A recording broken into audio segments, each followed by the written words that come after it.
Personalidad creativa. Son muchos los estudios que se han realizado sobre la creatividad, desde muy diferentes perspectivas, siendo un tema con muy diversas y amplias facetas, que necesita una aproximación abierta y poliédrica, como lo escribe Luis Conde en su artículo La personalidad creativa, un sistema complejo. Y es que ninguna de las dimensiones de la vida es ajena a una cierta participación de la creatividad. Sin embargo, para la mayoría de las personas, la creatividad es un aspecto curioso y ajeno que se da en algunos individuos relevantes, que en demasiadas ocasiones mantiene un estereotipo de una idea de la creatividad romántico y asociado a una lírica conexión con las musas, con unas dimensiones etéreas inalcanzables para el común de los mortales. Pero la creatividad va más allá. Luis Conde afirma que cualquier individuo está capacitado para ser creativo y depende de muchos otros factores complementarios el que esa creatividad se desarrolle en cierta medida y desemboque en un producto creativo de valor para la sociedad y para el ámbito que es capaz de reconocer ese valor. Pero la pregunta más importante, ¿cómo está compuesta la personalidad creativa? Es difícil definirlo, porque como muchas cosas que están ligadas a la psicología humana y a una multiplicidad de factores del contexto social y cultural donde las personas se desarrollen, existen diferentes perspectivas y no hay respuestas absolutas. Diferentes especialistas han intentado describir los rasgos de la personalidad peculiares de las personas creativas, obteniendo en muchos casos conclusiones coincidentes. Rasgos como la sensibilidad, la apertura a la experiencia, la autosuficiencia, la falta de interés por las normas sociales y por la aceptación social pueden incrementar la probabilidad de que estas personas intenten innovar en su campo. Mihai Csikszentmihalyi, uno de los grandes exponentes sobre la creatividad, se formuló preguntas como ¿qué tipo de persona es capaz de interiorizar todo el complejo sistema que hace posible la creatividad? Para dar respuesta a esta incógnita, el autor hace algunas afirmaciones importantes en temas relacionados a la influencia de la predisposición genética como posible causa que favorezca en alguna medida la creatividad. Aquí, Csikszentmihalyi dice que si bien ciertas capacidades pueden predisponer al individuo a interesarse en ciertos campos, este aspecto no es determinante, porque es la manera en cómo la persona interactúa con su entorno inmediato y sus conocimientos lo que influirá en el desarrollo de su personalidad creativa. En pocas palabras, el interés y la motivación por un campo en donde se quiere ejercer las actividades influirá en las habilidades desarrolladas en ese campo. Aquí es donde uno de los rasgos más importantes de la personalidad creativa tiene lugar: la pasión por lo que se hace. Steve Jobs decía en un discurso dirigido a los estudiantes de la Universidad de Stanford en el año 2005 que tienen que encontrar qué es lo que aman hacer. El trabajo va a llenar gran parte de su vida y la única forma de estar realmente satisfecho es hacer lo que consideren que es un trabajo genial. Y la única forma de tener un trabajo genial es amar lo que se hace. Si aún no lo han encontrado, manténganse buscando, pero no se conformen.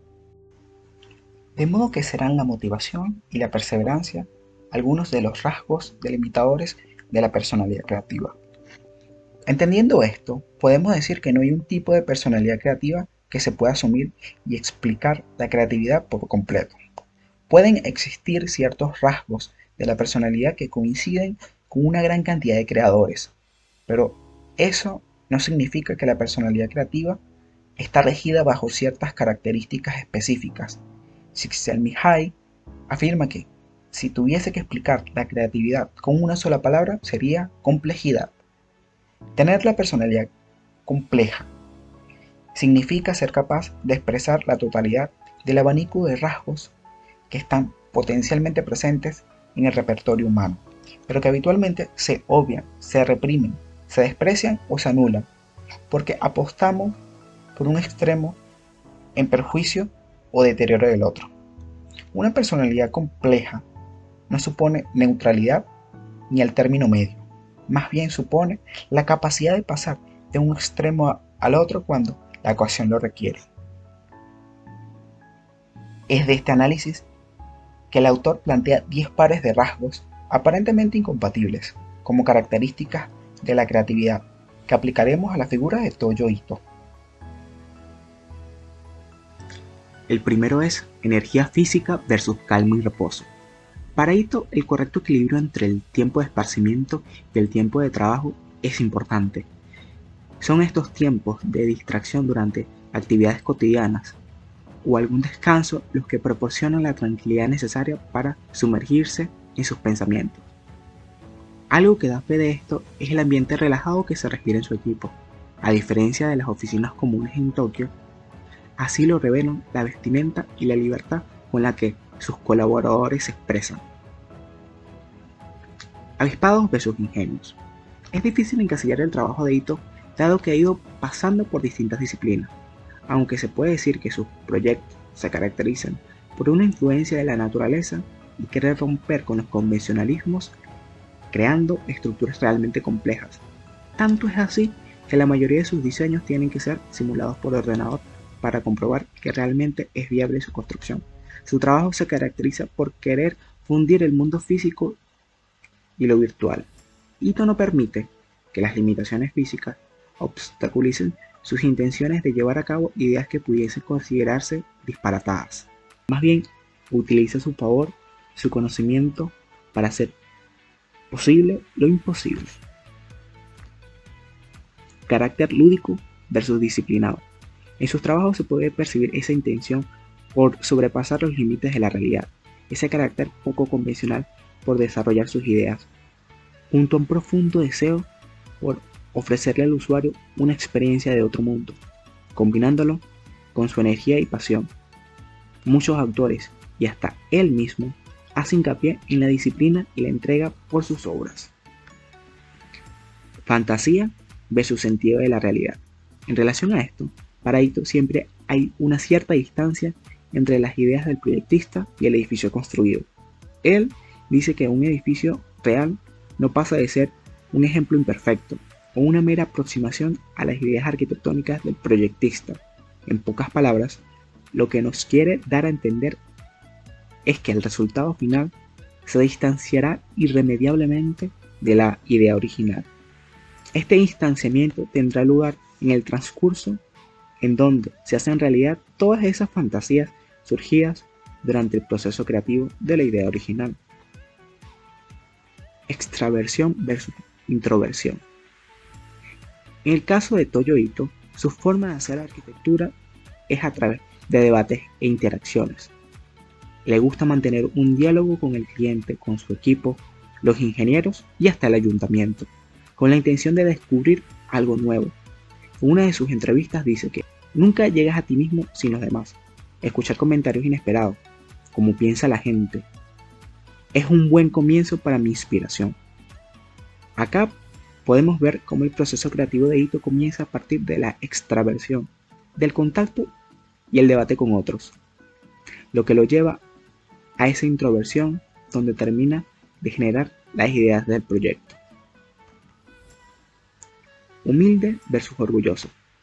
Ese rasgo de entenderse solo como una pequeña parte de la naturaleza muestra el respeto que tiene Toyo por el entorno y la manera en que lo integra y lo hace protagonista del proyecto. Pero no solo eso demuestra su humildad, sino que es consciente de su responsabilidad social como arquitecto, del poder y al mismo tiempo el deber que como profesionales de la construcción tienen.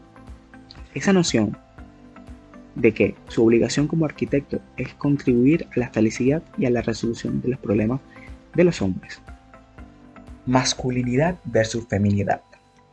Es la sensibilidad, cualidad que pudiese considerarse femenina, la que ha desarrollado Toyo Ito con el pasar de los años. Él habla de que al principio de su trabajo le preocupaba crear una arquitectura bonita. Sin embargo, desde los últimos años, más que construir una arquitectura estética, él se ha concentrado en la experiencia de las personas dentro de sus obras, que se sientan a gusto y se diviertan en ese lugar. Para Toyo, el objetivo principal son las personas. Esta confrontación y al mismo tiempo integración entre lo sensible y lo rígido que se aprecia en la manera en que busca ligar el ornamento con la estructura de una forma que da la sensación de un todo inseparable. Conservador versus rebelde. Las obras de Ito son un ejemplo claro de la presencia de estos rasgos en su personalidad.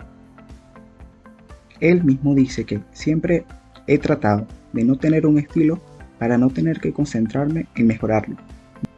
Mi objetivo ha sido producir algo nuevo según el lugar y el equipo con el que se trabaja. Esa novedad constante es lo que mejor define mis ideas. Ahora, si bien está claro que Ito busca innovar en cada proyecto, la manera en cómo usa las tecnologías de la época para materializar sus edificaciones futuristas demuestra lo que Csikszentmihalyi afirma, que para innovar es necesario asumir las reglas del campo. Apasionados versus objetivos. Es indiscutible la entrega que tiene Ito en cada proyecto.